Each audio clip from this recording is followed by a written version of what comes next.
you remember last time we talked about like Red Scare at the start of the Cold War. This time we're gonna move further in the timeline and discuss Cold War in its later stages. So, you know what happened to the USSR in the end, right? Obviously, yes. Everyone knows the USSR disintegrated, moved into, became many different sovereign states, and we're still arguing about that today. But yes, that's the end of the Cold War. And what do you think is the reason why the Soviet Union collapsed? Oh, that's an interesting lead-in here. So, from an American perspective, and I think this informs the way that Americans continue to view the world today. You have a system that was decaying from within, and why was it decaying is because the communist ideology and the economic system that it developed was not able to keep up with the demands of its people, and also because they were spending so much of their money, their GDP, on military, because they were trying to project power militarily. And essentially, it just bankrupted the country. It just could no longer support all the expenses it had. When Gorbachev comes in, he tries to reform the system, but once he tries to reform the system, it sort of breaks apart, and that's what we have. And from the American perspective, what you see after that, I'm getting a little bit ahead of ourselves, but you begin to see a certain amount of what I will call triumphantalism. The idea that we've won. You see the superiority of our ideas, the superiority of our system. Everyone should adopt our system. Okay, and that informed Washington's foreign policy for the next 20 years. So that's my reading of the end of the Cold War. So you're suggesting that like the Soviet reality cannot support its ideology, so you cannot convince people to believe in communism because the Soviet convinced people to believe in communism because, we can keep you well fed. Yes. But later it cannot keep up with these requirements and collapsed.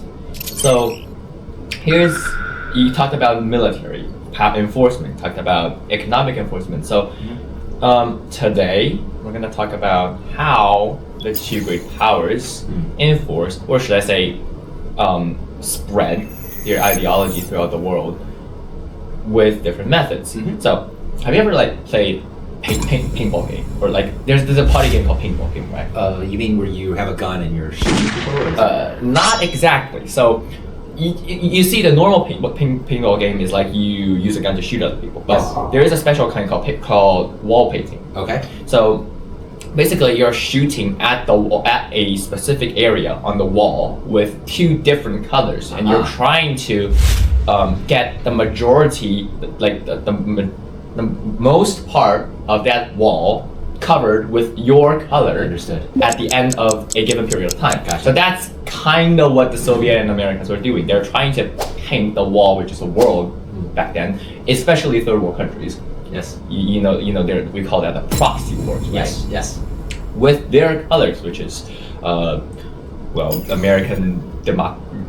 democracy or capitalism, yes. Communism, yes. etc., etc. There are all different concepts, but yeah.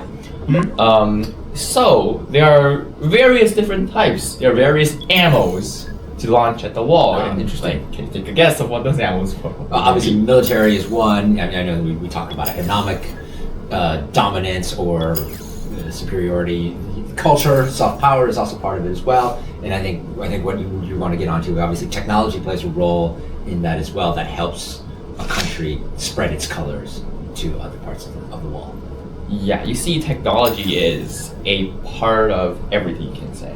You can see that technology is part of military, right? The infamous and yet famous Soviet T-72 tanks. They are a symbolic symbol of the Soviet regime at that time because they are so easy to produce, and there are tens of thousands of them. Okay. No, hundreds is a small number, tad small for a Soviet army. Sure. And they also have the ballistic missiles. These are also based on technology. Well, speaking of ballistic missiles, there is something else you can do with a rocket. Take a guess. Well, you could shoot a rocket, obviously. Is that what you're getting at? Or you can just detonate one underground, you could do that as well. Well, yes. Yeah, So so you could shoot it into space, or is that what you're getting? yes, that's exactly what I'm getting. I So get you see, the concept of interstellar rockets, they first came from Nazi Germany, the Third German Empire. So basically, they have the V1 and the V2 ballistic missiles. Well, though they're probably like no more better than like super heavy rockets that can fly for a long distance. Their artillery is, well, chaotic to say the minimum. Like V1 missiles often land a couple hundred miles from their actual destinations, so there's not that much guidance on them. The V2s are better, okay? And later, there are a concept of the German Silverbird orbital bomber, which launches into the air, like the later X-15 test flight, and bounces around the globe with its wings based on dynamic drag. And that was the first concept of manual aircraft in space. I see. The Soviets, they took this and they also started trying to launch other stuff into space rather than artillery. So they have ballistic missiles, they have nuclear arsenals, but what else did they want to launch into the space? Nuclear bombs? I mean, is that what you're getting? You already said nuclear weapons, so. Yeah, get something else from nuclear weapons. Okay, please tell me. I'm not sure. Okay, actually it's an orb. It's a orb with three wires with three antennas, and it's called Sputnik, and it gives out small radio out broadcasts that tells people around the globe that it's in orbit. I see. Okay. So, Sputnik, its launch was a pioneering step on the Soviet history because it promotes, as I've said before, the Soviet ideology. But I didn't know what the Americans responded at that time. So how did the Americans respond to the launch of Sputnik? Well, if you look back, fair to say I wasn't born yet at that time, although I was coming up to it. So if you read through the history, you notice that was a really traumatic moment in American history, in the sense that Americans had always believed that our technology was superior and that we were safe, and Sputnik, of course, was a real wake-up call to the American public that, okay, we're falling behind in the space race. And, okay, you're falling behind in the space race means you're falling behind technologically. Therefore, there are doubts creeping into, is our economic model superior after all? Because technology is such a proxy for development and an advanced civilization. If we're falling behind the Soviets, what is it that we're not doing right? Or what is it that they're doing so much better than we are?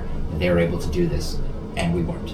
So yeah, there's a lot of hand-wringing, there's a lot of finger-pointing, there's a lot of, I'll say, one thing I will say that's good is that, okay, people started to come together and they say, okay, well, there's a problem here, I think we're gonna have to address this problem, we're falling behind. And in fairness, they did. Well, like here comes another question. So why did the Americans fall behind? Yeah, I don't know. That's maybe, there's two different, you could say that Soviets would promote its state-sponsored growth. And what is state-sponsored growth? It means that the state can put a lot of resources into something and hopefully get something very done rather on a large scale. And maybe at the time the Americans had not. The government is responsible of a program, yes, which the Americans, comes to the United States, it's a more company-owned process. Correct. All right. Although, let's just say the Americans definitely, there's a lot of instances where American government has helped produce products that have gone on to be utilized in the commercial world, like email, for example. Mm-hmm. So yeah, the space race began with the launching of Sputnik, and later a second milestone for the space race, and as we come later, was the okay. So first things here, this is my personal opinion, and I personally love cats, not dogs. So personally, that's my third time saying personally. I'm gonna skip past the dog Laika, which is technically the first creature on Earth to be sent into space, and also the first creature on Earth to die in space. he was fed poison to end his misery. Yeah, I'm sure it was a miserable life. So I'm gonna skip past Laika to the point where something actually returned alive from outer space, and by something I mean someone, which is Yuri Gagarin. Yes. So Yuri Gagarin was sent into space. He looped around the Earth for several times, and then he fell back to Earth on Russian soil. So I know this may be a bit repetitive, but what did his returning do to you? Yeah, it's the same thing. It just makes the situation so much worse, right? In the sense that, okay, not only did you send out Sputnik, now you sent a man into space and brought him back alive. Okay. I mean, it seems like you're falling further and further behind. So, yeah. Right. So, Nick, wait, sorry. I know, that's cute. So, you see, when Sputnik was launched, only after a few weeks, the Americans launched their own satellite, only just smaller than Sputnik. But, when we're talking about space, smaller the size does not mean anything. Right? The ability to make something more compact is crucial in space technology. But after Yuri Gagarin was sent to space, the Americans failed to send a man to space for a period much longer than a few weeks, and that made Blake even more nervous. You can yes, imagine yourself as one of them. Tell me what would you think after? I think what we don't at this point, it being so removed from the Cold War, you don't have a sense of the fear and the competition that was set upon. I think a lot of it was because government whipped up public opinion to think of the Soviets as a very terrible empire. So it's a combination of fear, trepidation, and just like people like to complain about their government. Like, what are we doing? Why are we doing this? It's just that. So what else did the Americans do? I heard that American universities are flooded with students attempting to study high-end physics or engineering. I'm sure there are. I mean, again, and then that's when I think when the Kennedy administration comes in and he's sort of the name of his administration was the New Frontier. He was going to. The idea that Eisenhower administration was falling asleep, that he was an old guy, that he wasn't ready for the challenges of the new generation. So I think, obviously Kennedy comes in and he's a very great orator, so he is allowed to, he gets public opinion behind something like NASA. He gets public opinion behind, we're going to build a new spacecraft, we're going to send a man to the moon. I think that sort of galvanizes Americans in a way that we hadn't been galvanized for in a while. When you have, say, the Second World War, which we talked about before, that's a common threat to everybody. We're all going to get behind this. Now there's a new common threat, and that's Soviet Union, and space is a symbol of that. We're going to get behind the space race and devote our time and our energy to it. So that's a shift in public opinion. That's a shift in resources. That's something I think you kind of need. Right. So, after Yuri Gagarin was into space, the United States really, really tried hard to win the space race. You remember Kennedy's speech, we decide to send a man to the moon not because it is easy, but because it is hard. Right. We choose to go to the moon in this decade and do the other things, not because they are easy, but because they are hard. Because that goal will serve to organize and measure the best of our energies and skills. Because that challenge is one that we're willing to accept, one we are unwilling to postpone, and one we intend to win, and the others too. Attracted by news, or should I say, news be more jarring or draw your attention more. The news that let's say, some African country, let's say Libya, was fighting. There are two Libyan military generals fighting. One has the support of the United States, the other has the support of USSR. Or would you be more attracted to the news that the Apollo 6 launched today? The Apollo 11 launched today. Oh, right. And obviously I think most Americans don't care so much about a proxy war in some small, far-off African country. As opposed to, this is earth-shattering technological advance. So most Americans would be following, launch of the Apollo 6 or whatever Apollo is going on. Right. So here's what I'm getting. You see the largest and most daunting proxy war, or should I say military influence, ideological change is the Cuban Missile Crisis, or the Cuba in general. I would argue the Vietnam War possibly, but definitely yes, the Cuban Missile Crisis was certainly. I'm talking in retrospect to the impact it had on ordinary American cognition. You see, the Vietnam War was brutal, but it's not as influential. The Soviet did launch a nuclear missile from Cuba to the Washington D.C. and the American East Coast. Then, right, so what? Who cares if it might be? So who cares if tens of thousands of North Vietnamese soldiers were butchered in Vietnam? They're too far from the Americans. Well, I would argue that when you have American troops on the ground, though, then that changes the equation. Obviously, when you have two proxy wars going on and American soldiers are not there, then yes, the American consciousness is not there. But what made Vietnam, I think, I understand your point. Definitely, the Cuban Missile Crisis was again a seminal moment in American history. We felt very vulnerable for a time, similar to what Pearl Harbor was. Right? Oh my God, the Soviets are going to put nuclear missiles 90 miles off the coast of Florida in a country that was formerly an American ally. So you see, the Cuban Missile Crisis. What built up to the Cuban Missile Crisis? The conflict between America and USSR, the change in Cuban situations, the rise of Castro, the failure of the FBI and the CIA to pull him off his seat. Yes. Everything. There are maybe thousands have died because of Cuban Missile Crisis, that in the process of building up to the Cuban Missile Crisis. And it has a similar impact to the hearts of American civilization as Yuri Gagarin. One man that was sent to space. Interesting. So you think that you think that they both had such a jarring impact on the American?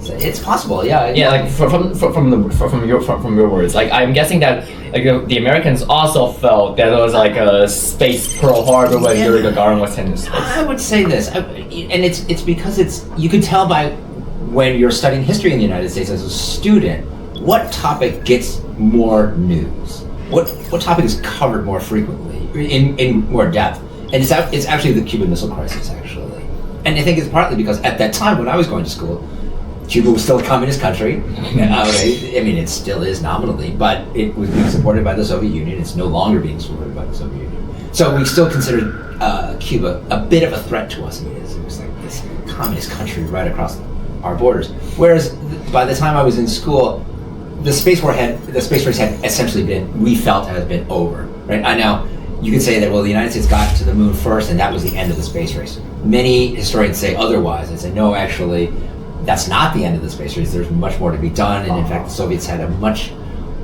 clearer series of achievements than Americans did. But we were no longer so insecure about that. Just to remind you here, what I believe is and what my historical teacher believes as the end of the space race is the handshake between American and Soviet astronauts at the space station, and that marks the end of the space race. So that marks the beginning of cooperation between the two. Yeah, I see. It's not a race anymore. And I'll say this about this, Eric, is that handshake that you mentioned, we don't even talk about it in space. We never talk about it. So when I was reading your preparation, the materials for it, I was like, oh, does that really happen? Never heard of it. And so you can see how Americans don't cover that in the sense that we end the space race in '69. We got there first, it's over. Yeah. So it's a very different way to study history. Yeah. So, the technological advances of the space race was provoked by the need to spread ideology against the Soviet. So Yes, I agree. I certainly think that that's definitely true. So imagine a world. So just try to imagine that the United States and the Soviet and across the world. did not like For some young lawyers, they did not spread their. they sought judges to get a Or let's just senior army brief it down to officers, the United States. communists, So the United States did not He had gone too far. put so much Political money opinion and swung away manpower. from him. I heard that the 75 rocket was about as expensive as like the two nuclear bombs dropped at Hiroshima and Nagasaki combined, which was something Yep. back in the day. Sure. Did not invest so much like manpower and money into the space race and use that on proxy wars. What would happen?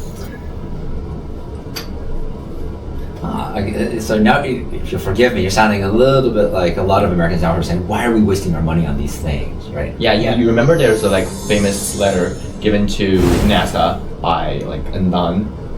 He's questioning NASA why they're spending hundreds of millions of dollars on outer space when there's many children that are starving. Yes.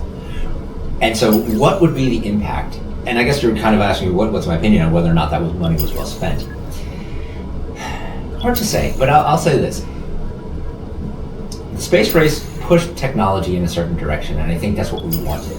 You know, necessity is the mother of invention, and I think we felt, okay, space is the next frontier. We should spend the money and the resources to understand more about this. Now, could we have spent that money to feed starving children? Certainly we could, but I don't think, from an American perspective, again, that's not a priority. That sounds terrible to say that. It's not a priority.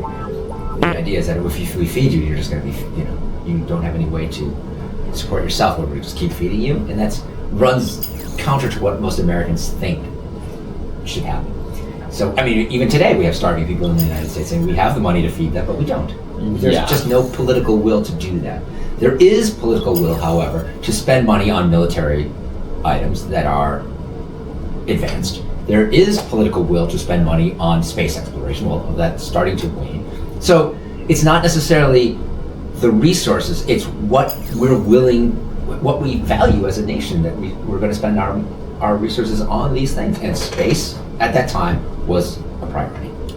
So you're suggesting that space is a priority, like feeding like homeless people is not a priority to United States citizens, but space is a priority. But for what reason? For just like because like people need to go to space, or because space has military uses, or because only because we want to best them.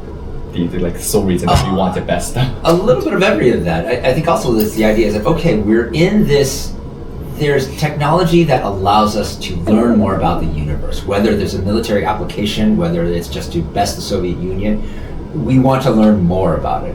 And the government, and I think most Americans at that time would have agreed, said, look, we should find out what's going on.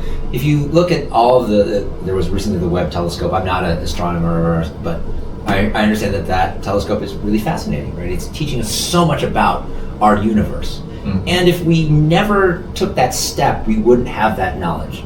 And so, is that worthy? Is that worthwhile the cost of people not being fed in the 1960s? Well, yeah, I don't know. So, but our government made those choices, and right. So,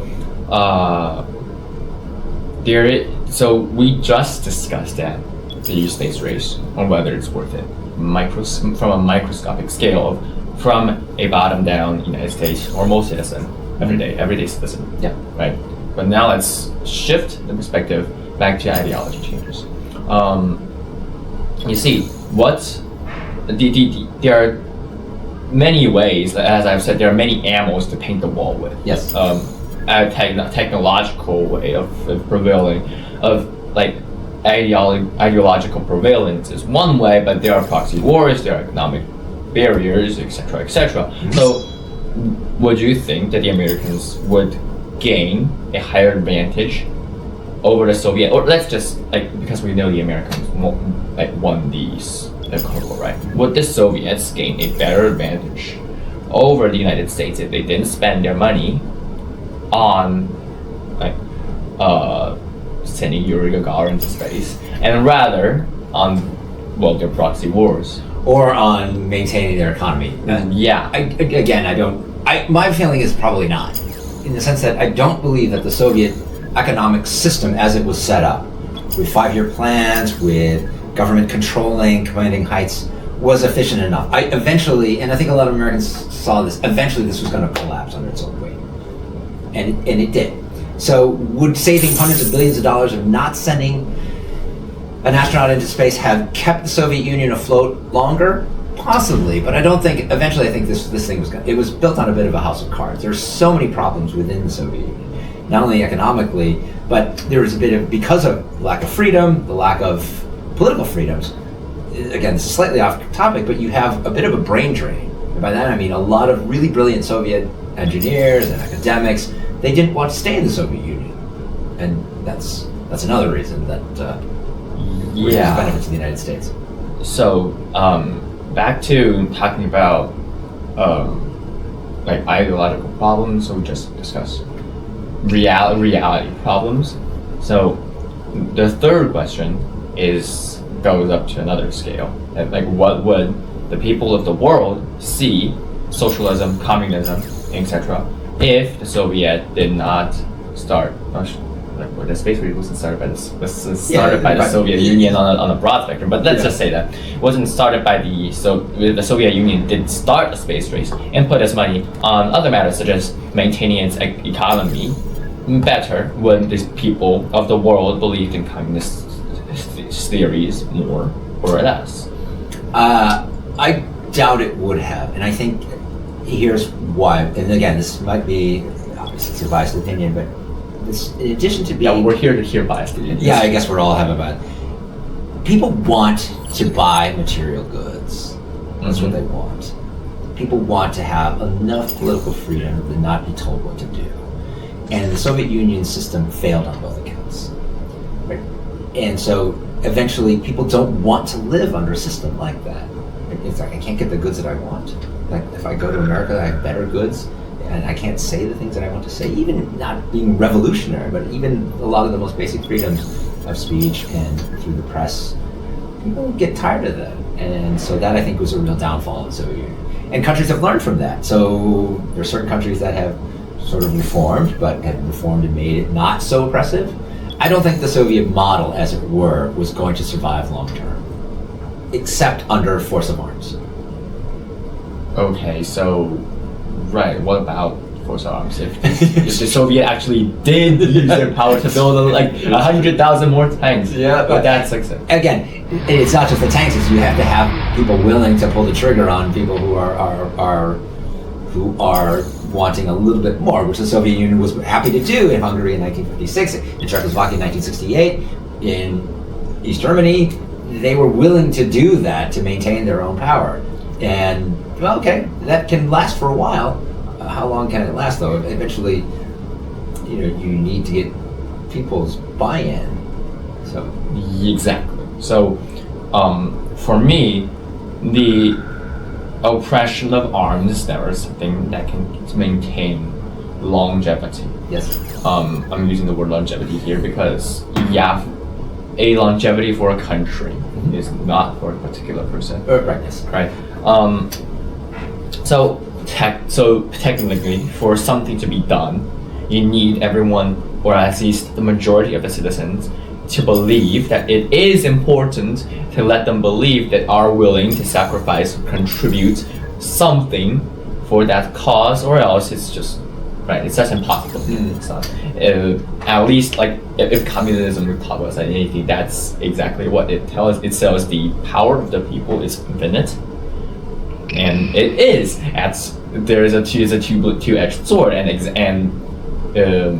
a double-bladed sword or two-edged sword, whatever. But it's obvious that the Soviet Union failed to recognize that. In the end, they failed to overstate their ideology, because the Western ideology offers better, more freedom, more everything, etc.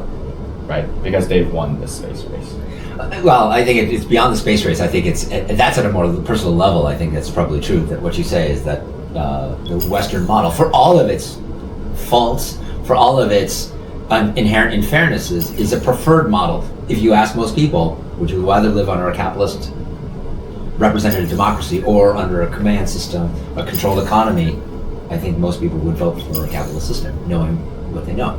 Yeah, but that's like a concept of like an actual concept, like the concept of today. But basically, what the Soviet Union did was they were trying to convince people that their ideology is also accessible, that their ideology is also like plausible for mankind. Mm-hmm. Yes. And the space race did just that. They showcased that the Soviet Union's ideology was okay, at least for a short time before they lost the space race. Yeah, indeed. I mean, so you're talking about legitimacy. So countries get legitimacy by doing certain things, and I think the Soviet Union and communist ideology got a tremendous amount of legitimacy by defeating fascist Germany. I mean, I think that really propped up the regime to the point where people said, see, this is a regime, this is a country, this is a system we can get behind. We beat Nazi Germany, which was unqualified evil. Okay, then the space race as well. We can get behind this. Look, our technology is really good. So yeah, you have to have a couple of small victories along the way, and I think, yes, that maybe stabilized the regime for a while, but unfortunately for the Soviet Union, they had so many failures, eventually the thing fell apart. I mean, you could say the same thing about the United States now. We're getting a lot of failures too. Is that gonna collapse the system? Nobody knows. Right. I think because of the American system, it's easier to be reformed. So when things get a little bit out of hand, hopefully things will start to reform themselves. At least it's like the Soviet system is one big brick over everything, but the American systems are several large bricks over everything, and you can move the bricks around to balance it out. That's a good way of putting it. Yes, that's a good way of putting it. It's a good analogy. So the Soviet Union did try to use technological advancement to let everyone accept their ideology. I believe this is like a part of their plan after defeating Nazi Germany. You've said Nazi Germany gave them legitimacy. They told the people who have been like oppressed by Nazi Germany that, hello, we have defeated your oppressors and now we're legit. Yeah. And after that victory, the effect of that victory starts to weigh off. They gradually turn to proxy wars, technological advances, and especially technological advances, right? They try to use the space race to prove that they are correct in some means, and that capitalism is not as good as communism in achieving technological development. Right.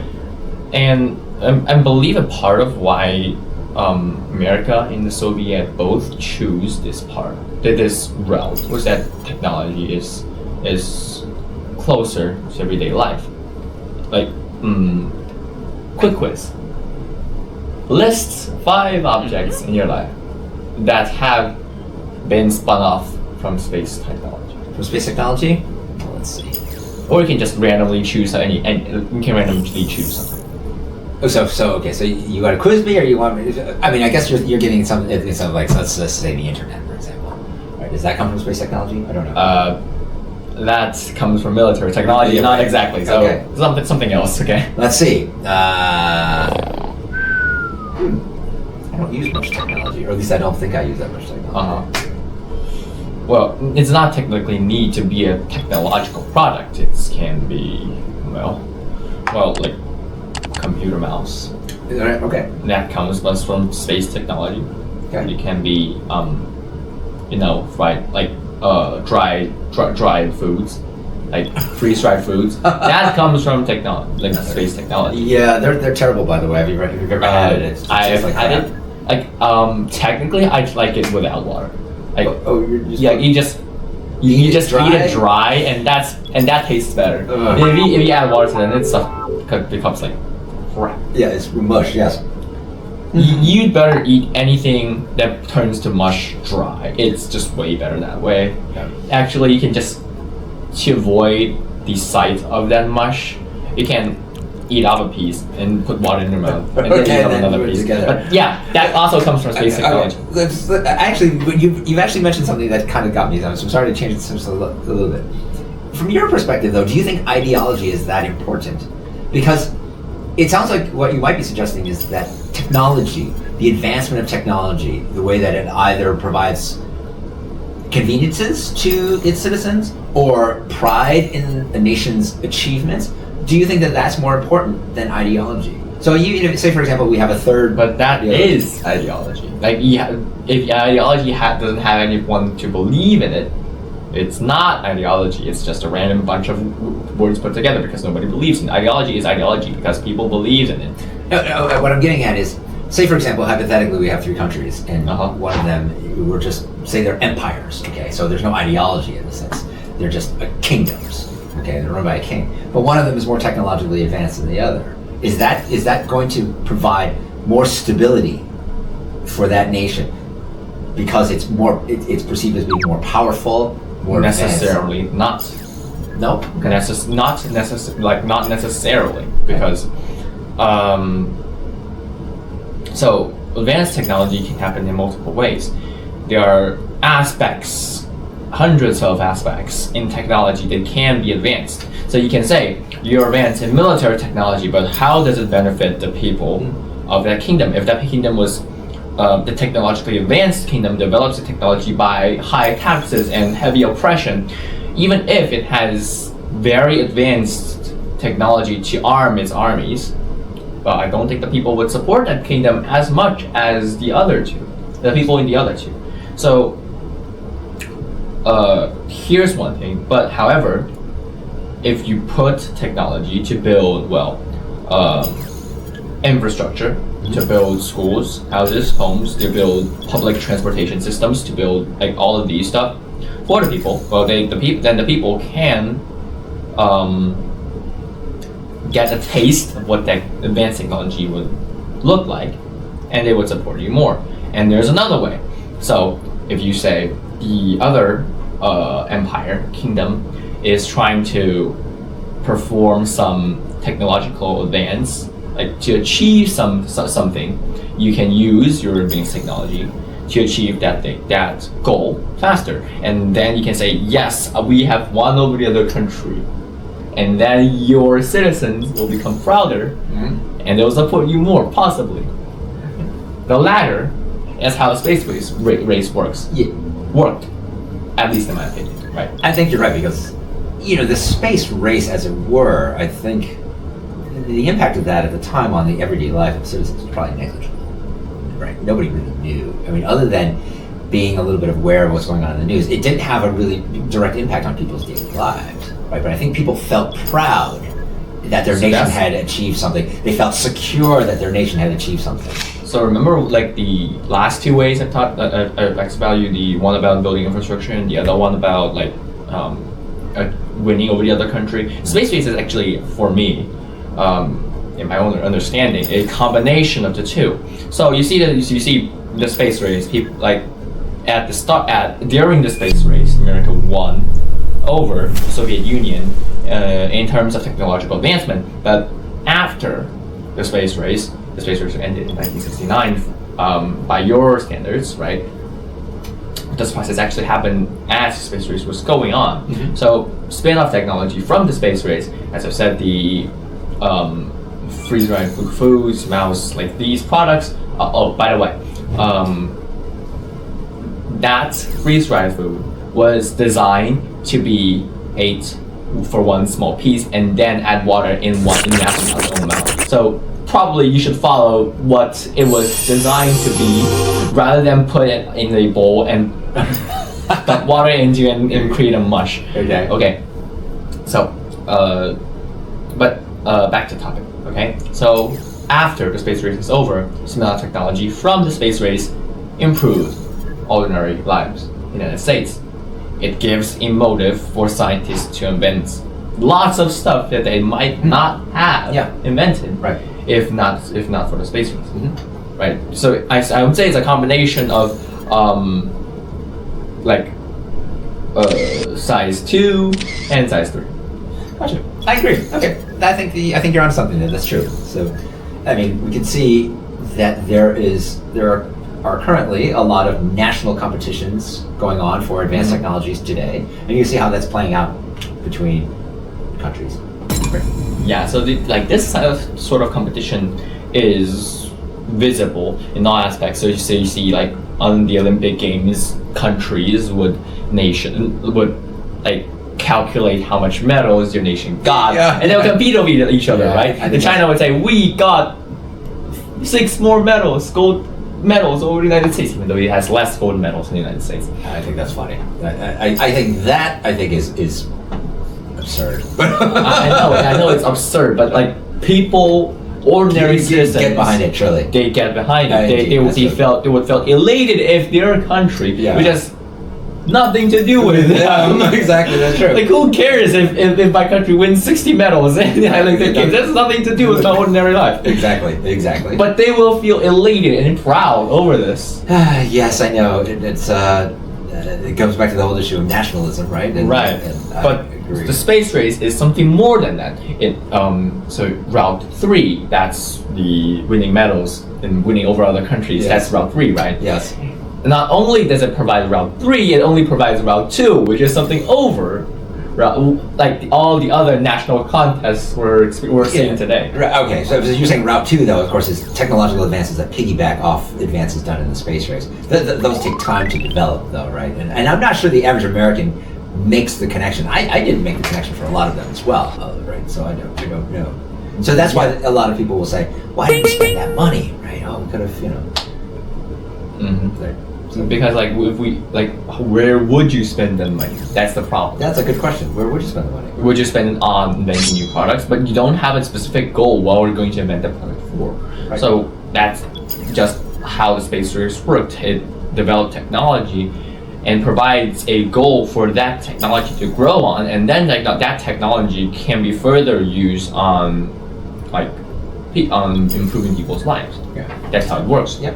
Yeah, agreed. And again, that's technological advances are doing the same thing today. We're still seeing how EVs and AI is going to continue to improve our lives. Yeah. So you remember like DeepSeek recently? Yeah, that the Chinese government is one of hell. They're putting DeepSeek in every propaganda. They're saying DeepSeek is better than ChatGPT, and so China is better than the United States for some weird logic. They're making the connection.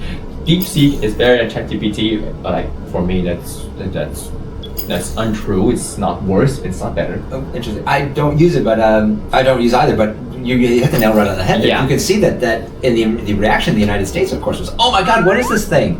Right? I mean, the United States has put controls on chips on China, and then the Chinese have come up with a system that some say is better, some say or is equal. And Americans now, it's the same thing. A lot of hand wringing. Stock prices of certain American companies have declined because of this. You even have the president talking about this. Oh my God, it's a new threat to us. So you can see that this Cold War mentality, this kind of need to compete, hasn't changed. Yeah, it always will stick. Right. Yes, and some people have said this about Americans, is that Americans always need to have an enemy, and maybe there's truth to it. It was the Soviet Union, and after the end of it, we were enemies with Japan for a while. Economic enemies with Japan for a long time, and now China's obviously the new bedbug. And then Russia again. And then Afghanistan. But I would say that Afghanistan is not up to the level where it would pose that much of a threat. So it's right. We have Iran. Iran's a good enemy too. You always have to have good enemies. Yeah. So So here is a small bit of info. Bin Laden actually killed more Americans than 50% of Vietnamese soldiers, of the forces in Vietnam. That's true. Yes, that's true. I mean, he was responsible for it. I would say, okay, yes. Yeah. So I actually don't quite get why the Vietnam War was such a huge trauma for the United States citizens. But yeah. Oh, I'll say this. And I know this is slightly off topic, but for Vietnam, I think it's because it challenged America's sense of itself. Like the Americans came out of the Second World War thinking that they were superior good people. We had beaten fascist Germany and Imperial Japan. Those are two really evil countries. We had beaten both of them. Mm-hmm. So what does that imply? It implies that our foreign policy was good. And so we were going to support, whatever we support was good. We'd help the South Koreans fight back evil communists from North Korea and China too. And when you get to Vietnam, you begin to see a little bit of some of the war crimes, some of why America is supporting a rather authoritarian regime that's corrupt, and all of that came up. And so I think for a lot of Americans, that was a real challenge to them at the time. They began to see themselves in a different light. And that's why many young Because people... they no longer see themselves as the beacon for human development. Yeah, that's correct. And a lot of anti-war activists thought, why are we in Vietnam? It's a terrible place. I mean, we have no real strategic interest there. Yeah. So that was why I think it's really traumatic. It actually is a very traumatic experience for most Americans. Yeah, again, people don't believe in what their country is doing, and that caused what they're doing to fail. Right. Yeah, there's a lot of reasons that I think, from my personal perspective, I don't think the war was winnable. It's not winnable because even if you murder 90% of the of Ho Chi Minh soldiers, and you were forced to retreat from Vietnam, Ho Chi Minh would still consider this as a win. Yeah. Yeah, because that's what they think. Right, and here there's another lesson to that is you can think about the men who, and they're all men, who prosecuted that war. Mm-hmm. You know, they were all really brilliant guys. They were all trained engineers from MIT. They used the latest, most sophisticated models for how they were going to do these things, and they really lost badly. So the lesson on that, of course, is when you get really smart men who think they're really smart, and they think they're going to take over a government or going to induce this policy, it often leads to failure. Yeah, really smart men often has backup plans, which they don't. Or they're so confident in their abilities and their wisdom that they don't have a backup plan, and so we're starting to see that again today in American politics. Okay, right. That's a bit off the topic. That's a bit off topic, but yeah. So again, back to technological advances. So you see, technological advances provide route 2 and 3. I hope the listeners still remember what route 2 and 3 were, because we're getting a talk quite a bit after talking about route 2 and 3. Provides route 2 and route 3, which both would lead to people believing in their country more and what they're believing in their country's ideologies more. Something that most of today's national competitions cannot possibly induce, which Chinese American governments were now doing in the ad section. In the ad section? AI section. Oh, in the AI section. Yeah, I don't know what they're doing, right? I don't follow it that closely, but you're absolutely right. The competition is quite fierce, right? And there's as the USSR and America were doing, 60 years before, the America and China are competing today over whose country has better advanced technology, and they are seeking to prove that their ideology, their country, is better, more advanced than the other. Correct. By this way. Correct. Yes. And I think that's still my personal opinion, that technological advances is a better way to promote your country's ideology than any other way. Because military means, well, no one cares if no man walks through the door. Right. Okay. Right. Economic means, yeah, that's sure, but it's hard to say which country's economy is better, right? Because you cannot possibly know what the other country's economy is. You can only get that from your domestic media, which proclaims the United States is deteriorating so much in the economy. It is worse than some reports in African countries or in Arctic countries, right?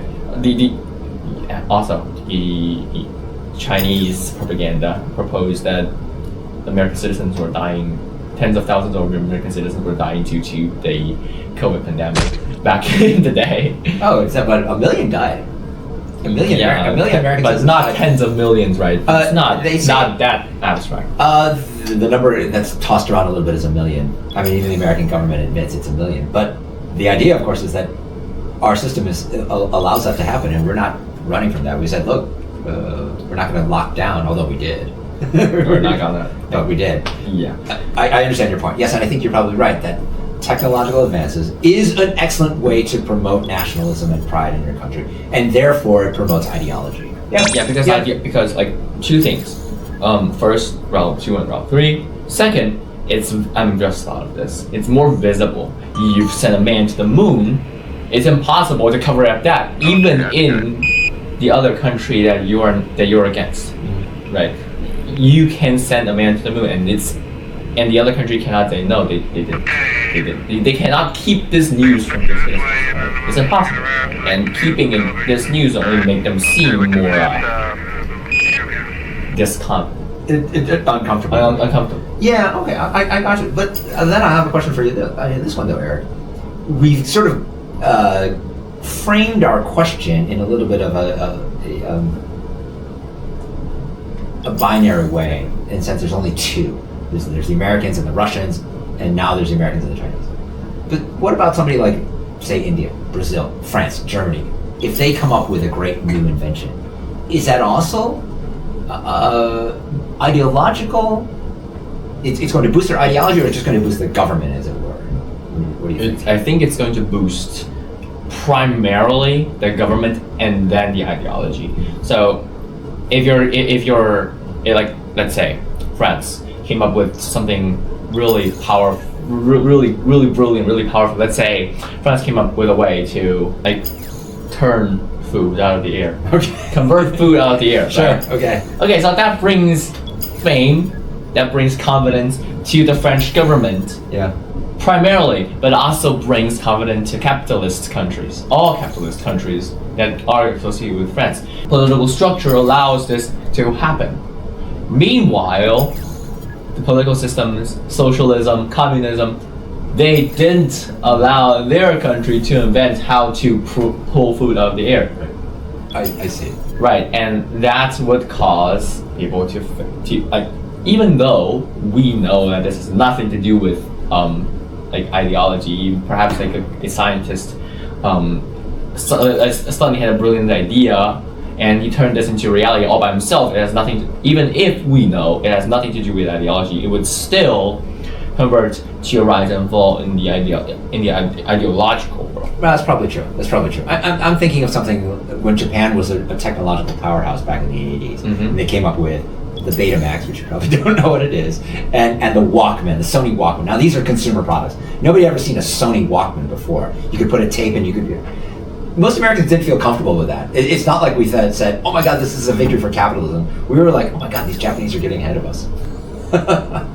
But you're not going to question whether the Japanese are, but you're not going to question whether your political structure is fine, right? Even if the Japanese, correct. But even if the Japanese, like they invented tons of brilliant stuff, the Americans didn't question whether the way to run their government was correct. They may question whether the government is inefficient, the government has corruption, but they wouldn't question whether it's correct to run their country this way. That's not as when the Soviet Union launched the man into space.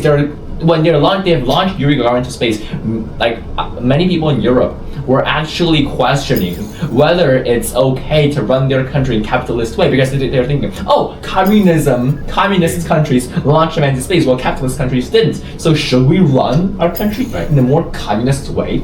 Excellent point. That's a very good point. You're right. Right, because higher achievements prove something. And there's also not such a huge disconnect between the way, at least from our perspective, Japan is still a capitalist society. It's a representative democracy in its own way. So, okay, the achievements of Japan, as you say, Americans did not question their economic and political system. They just questioned, should we be competing better with Japan?